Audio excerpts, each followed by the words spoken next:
जय श्री हरि। एकादशी महात्म्य। जया एकादशी, माघ शुक्ल पक्ष। धर्मराज युधिष्ठिर बोले, हे भगवान, आपने माघ माह की कृष्ण पक्ष की षटतिला एकादशी का अत्यंत सुंदर वर्णन किया है। अब कृपया कर माघ माह के शुक्ल पक्ष की एकादशी की कथा का वर्णन कीजिए। इस एकादशी का नाम और इसके व्रत की क्या विधि है तथा देवता कौन सा है। श्री कृष्ण भगवान बोले, हे राजन, माघ माह की शुक्ल पक्ष की एकादशी का नाम जया है।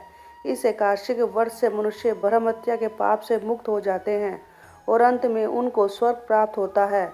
इस व्रत से मनुष्य कुयोनि अर्थात भूत प्रेत पिशाच आदि की योनि से छूट जाता है। अतः इस एकादशी के व्रत को विधि पूर्वक करना चाहिए। हे राजन, मैं एक पौराणिक कथा सुनाता हूँ। एक समय इंद्र नंदक वन में अपनी इच्छा अनुसार अप्सराओं के साथ रमण कर रहे थे। वह उनके साथ विहार कर रहे थे, गंधर्व गान कर रहे थे। वहाँ गंधर्वों में प्रसिद्ध पुष्पवंत, उसकी लड़की तथा चित्रसेन की स्त्री मालिनी ये सब थे। उस जगह मालिनी का लड़का पुष्पवान और उसका लड़का माल्यवान भी था। उस समय पुष्पवंती नाम की एक गंधर्व स्त्री माल्यवान को देखकर मोहित हो गई और कामबाण से चलायमान होने लगी। उसने रूप, सौंदर्य, आव भाव आदि द्वारा माल्यवान को वश में कर लिया। पुष्पवंती के सौंदर्य को देखकर माल्यवान भी मोहित हो गया। अतः ये दोनों कामदेव के वश में हो गए। परंतु फिर भी इंद्र के बुलाने पर इन्हें नाच गाने के लिए जाना पड़ा और अप्सराओं के साथ इन्होंने गाना शुरू किया। परंतु कामदेव के प्रभाव से इनका मन न लगा और ये अशुद्ध गाना गाने लगे। इनके गाने के स्वर ताल ठीक न होने के कारण इनके आव भाव देखकर इंद्र ने इनके प्रेम को समझ लिया और इसे अपना अपमान समझा।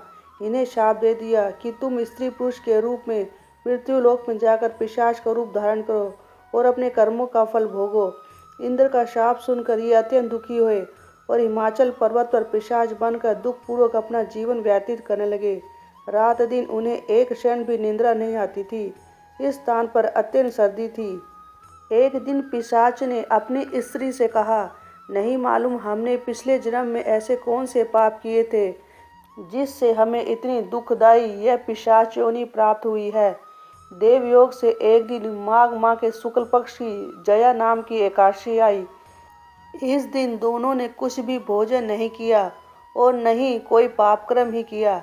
इस दिन केवल फल फूल खाकर ही दिन व्यतीत किया और महान दुख के साथ पीपल के वृक्ष के नीचे बैठ गए। वह रात्रि इन दोनों ने एक दूसरे से चिपटकर बड़ी कठिनाई से व्यतीत की। सर्दी के कारण उनको रात्रि में निद्रा भी नहीं आई। दूसरे दिन प्रातःकाल होते ही भगवान के प्रभाव से इनकी पिशाच देह छूट गई और अत्यंत सुंदर अप्सरा और गंधर्व की देह धारण करके तथा सुंदर वस्त्रों तथा आभूषणों से अलंकृत होकर इन्होंने स्वर्गलोक को प्रस्थान किया। आकाश में देवगण तथा गंधर्व इनकी स्तुति तथा पुष्प वर्षा करने लगे। स्वर्गलोक में जाकर इन दोनों ने देवराज इंद्र को प्रणाम किया। इंद्र को भी इन्हें अपने प्रथम रूप में देखकर महान आश्चर्य हुआ और वे इनसे पूछने लगे कि तुमने अपनी पिशाच देह से किस प्रकार छुटकारा पाया है, सो सब बतलाओ। इस पर माल्यवान बोले कि हे देवराज इंद्र, भगवान विष्णु के प्रभाव तथा जय एकादशी के व्रत के प्रभाव से हम लोग पिशाच देह को छोड़कर पवित्र हो गए हैं और हम अन्य लोगों के भी वंदनीय हो गए हैं, क्योंकि शिव और विष्णु भक्त हम दोनों के लिए वंदनीय हैं। अतः आप धन्य हैं, धन्य हैं। ऐसा जानकर इंद्र ने कहा, अब तुम पुष्पवंती के साथ जाकर विहार करो। हे युधिष्ठिर, इस जया एकादशी के व्रत करने से समस्त कुयोनि छूट जाती है। जिस मनुष्य ने इस एकादशी का व्रत किया है उसने मानो सब यज्ञ तप आदि कर लिए हैं। जो मनुष्य भक्ति पूर्वक जया एकादशी का व्रत करते हैं वे अवश्य ही 1 सहस्त्र वर्ष तक स्वर्ग में निवास करते हैं। कथासार: संगीत एक साधना है, एक विद्या है। इसमें पवित्रता आवश्यक है।